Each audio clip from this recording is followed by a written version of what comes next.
a special breed. Crazy, as Alex would be the first to admit, but crazy in a very, very purposeful way. The obsession with equipment spilled over into less critical areas of a SEAL's life, like having the right trousers or sunglasses.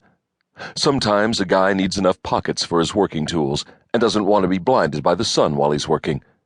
Occasionally, a guy just wants to look cool. Making the right equipment choice led to survival.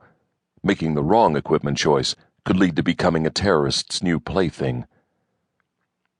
Once in the alcove, Alex and Smiley lay close so Smiley could point out something to Alex on their map. Close enough so Smiley could watch the vapor trail of Alex's bullets splash into the target. If needed, Smiley could whisper feedback. Smiley lasered the distances to prominent features: bend in a trail, boulder, clump of shrubs, abandoned house, etc. The boulder rested near the border between Afghanistan and Pakistan. Alex squeezed the 2-pound trigger, dry firing while listening for the firing pin's proper operation. Then he simulated reloading, smoothly manipulating the rifle bolt with minimum movement and without taking his eyes out of the scope. In case their target ran, Alex practiced an ambush, holding his sight at a point ahead of the target's path and waiting until the dirtbag ran into Alex's crosshairs, then pulling the trigger. The sun inched up the gray sky behind the 1,000-foot-high charcoal-colored mountains a couple of miles in front of the two SEALs. The long shadows, cast by scattered trees and shrubs, retracted. A light film of dirt powdered Alex's face. Except for the whisper of a slight wind, it was eerily quiet. Through Alex's Leopold 10-power sniper scope, he spotted 3 specks in the distance. Smiley saw them too. They came closer.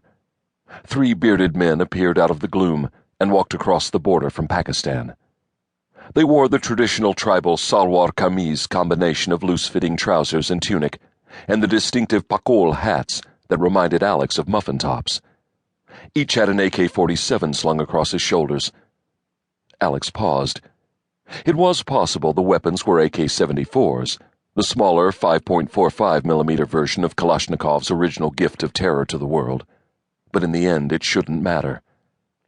As long as Alex and Smiley did their jobs, the terrorists would never get a shot off. Still, Alex reminded himself never to assume. It might make an ass out of you, but it could get him killed.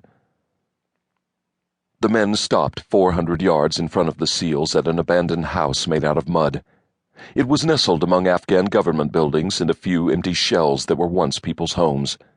The man in the middle was their target, Abu al-Zubaydi, one of the Taliban's leading bomb makers in Afghanistan. Al-Zubaydi first learned his trade in a Taliban training camp in Afghanistan.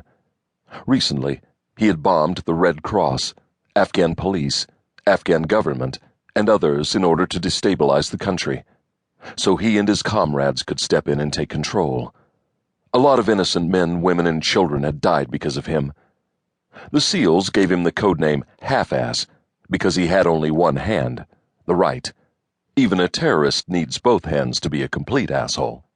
On his right side stood his bodyguard, a native of Yemen according to the intel, and on his left was Half-Ass's old friend from Tunisia, Hannibal.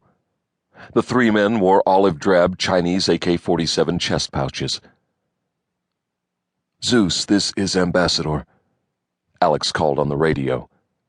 Zeus was the call sign for Patrick, Alex's boss. Patrick was a SEAL officer, but he wasn't much of a leader. He was simply a manager with no vision, reacting to events around him. Patrick maintained the status quo, or whichever way the wind blew. He liked to take credit for things his men did well, but blamed them for things that went wrong. Patrick spent more time planning operations than operating. He preferred what looked good to what actually worked. Patrick had little vision of what the future could be. Even if he could envision the future, it was doubtful he could take his men there. Static crackled in his earpiece. He tried again. "Zeus, this is Ambassador, over." More static. He looked over at Smiley. "Wiggle the little doohickey on the top," Smiley said. Alex shook his head. Little doohickey? This was a precision piece of electronic equipment.